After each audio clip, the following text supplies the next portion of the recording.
बातमी पाहूयात। मराठ्यांविरोधात आता ओबीसी आक्रमक झालेत। हिंगोलीमध्ये ओबीसी एल्गार मोर्चाचं आयोजन करण्यात आले। विरोधकांना मराठ्यांची फार काळजी आहे।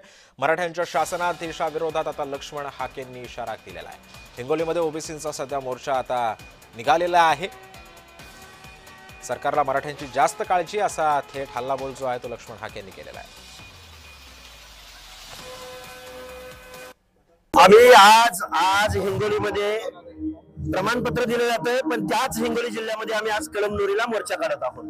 त्यामुळं महाराष्ट्र शासनाने कितीही त्यांना सर्टिफिकेट देऊ, या आमदार खासदारांना आणि सत्ताधाऱ्यांना जर मराठा समाजाच्या मताची काळजी लागली असेल तर ओबीसी मात्र इथून पुढे त्यांना धडा शिकवेल।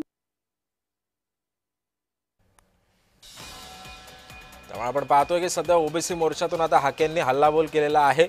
या ठिकाणी आता सध्या लक्ष्मण हाकेंनी जे आहे तो सरकारला सुद्धा आता या ठिकाणी इशारा दिलेला आहे। हिंगोलीमध्ये ओबीसींचा एल्गार मोर्चा आता सुरू झालेला आहे। मराठ्यांची काळजी सध्या सरकारला असा थेट हल्लाबोल जो आहे तो लक्ष्मण हाकेंनी केलेला आहे।